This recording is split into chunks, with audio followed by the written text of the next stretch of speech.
গত 22 এপ্রিল ভারত শাসিত কাশ্মীরের পহেলগামে বন্দুকধারীদের হামলায় কমপক্ষে ২৬ জনের মৃত্যু হয়। বরাবরের মতোই এই হামলার জন্য সরাসরি পাকিস্তানকে দায়ী করেছে ভারত। এর জবাবে ভারত ও পাকিস্তান উভয় দেশই কঠোর পদক্ষেপ নিয়েছে। সিন্ধু পানি চুক্তি স্থগিত, ভিসা বাতিল ও একাধিক কূটনৈতিক ও অর্থনৈতিক সিদ্ধান্ত নিয়েছে ভারত। পাল্টা পদক্ষেপ হিসেবে ভারতীয় নাগরিকদের ভিসা স্থগিত, ভারতের বিমান চলাচলের জন্য আকাশসীমা বন্ধ এবং ভারতের জন্য সব ধরনের বাণিজ্য বন্ধের ঘোষণা দিয়েছে পাকিস্তান। এই পরিস্থিতি আবারও দুই দেশকে যুদ্ধের মুখোমুখি দাঁড় করাতে পারে বলে আশঙ্কা করা হচ্ছে। তবে এটি নতুন কোনো ঘটনা নয়। 1947 সালে দেশ ভাগের পর থেকেই ভারত ও পাকিস্তানের মধ্যে উত্তেজনা লেগেই আছে, যার মূল কেন্দ্রবিন্দু কাশ্মীর।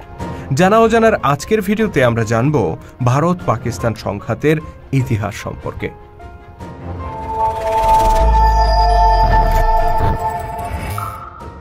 কাশ্মীর যুদ্ধ। 1947 সালে দেশ ভাগের মাত্র 2 মাসের মাথায় ভারত ও পাকিস্তানের মধ্যে প্রথম যুদ্ধ সংঘটিত হয়। এই যুদ্ধ মূলত কাশ্মীর ইস্যুকে কেন্দ্র করে হয়েছিল, তাই একে কাশ্মীর যুদ্ধ বলা হয়। জাতিসংঘের মধ্যস্থতায় যুদ্ধবিরতির মাধ্যমে এই সংঘাতের অবসান ঘটে। তখন কাশ্মীরকে বিভক্ত করা হয়, ভারতের নিয়ন্ত্রণে আসে জম্মু ও কাশ্মীর এবং পাকিস্তান নিয়ন্ত্রণ নেয় আজাদ কাশ্মীর ও গিলগিত বালতিস্তান অঞ্চল। কচ্ছ যুদ্ধ।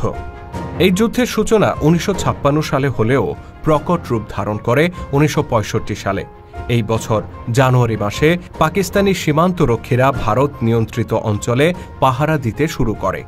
8 এপ্রিল উভয় দেশ কচ্ছ অঞ্চলে একে অপরের সীমান্ত চৌকিতে হামলা চালায়। শুরুতে সীমান্ত পুলিশ জড়িত থাকলেও পরে দুই দেশের সেনাবাহিনী সরাসরি সংঘাতে জড়িয়ে পড়ে। জুন মাসে ব্রিটিশ প্রধানমন্ত্রী হ্যারল্ড উইলসনের মধ্যস্থতায় এই সংঘাত বন্ধ হয়। কার্গিল যুদ্ধ। 1999 সালের মে থেকে জুলাই মাসের মধ্যে কাশ্মীরের কার্গিল জেলায় ভারত ও পাকিস্তানের মধ্যে আবারও যুদ্ধ বেঁধে যায়। পাকিস্তানি সেনা ও কাশ্মীরি বিচ্ছিন্নতাবাদীরা নিয়ন্ত্রণ রেখা পেরিয়ে ভারতের ভূখণ্ডে ঢুকে পড়ে। এর জবাবে ভারত সামরিক প্রতিরোধ গড়ে তোলে। আন্তর্জাতিক চাপের মুখে পাকিস্তান সেনা প্রত্যাহার করতে বাধ্য হয়। উরি সংকট। 2016 সালের সেপ্টেম্বর মাসে কাশ্মীরের বালামুরা জেলার উরি সেনাঘাঁটিতে সন্ত্রাসী হামলায় 19 জন ভারতীয় সেনা নিহত হয়। ভারত এর জন্য পাকিস্তানকে দায়ী করে এবং এই হামলার জবাব দিতে ভারত সেনারা নিয়ন্ত্রণ রেখা পেরিয়ে তথাকথিত সন্ত্রাসীদের ঘাঁটিতে সার্জিক্যাল স্ট্রাইক চালায়। ভারতের পক্ষ থেকে বলা হয়েছিল তাদের লক্ষ্যবস্তু হল পাকিস্তান শাসিত কাশ্মীরের কথিত সন্ত্রাসীদের ঘাঁটি গুঁড়িয়ে দেয়া। পুলওয়ামা সংকট। 2019 সালের 14 ফেব্রুয়ারি পুলওয়ামায় আধা সামরিক বাহিনীর কনভয়ে আত্মঘাতী হামলায় অন্তত 40 জন সেনা নিহত হয়। ভারত সরাসরি পাকিস্তানকে এই হামলার জন্য দায়ী করে। জবাবে ভারত বালাকোটে কথিত সন্ত্রাসীদের ঘাঁটিতে বিমান হামলা চালায়।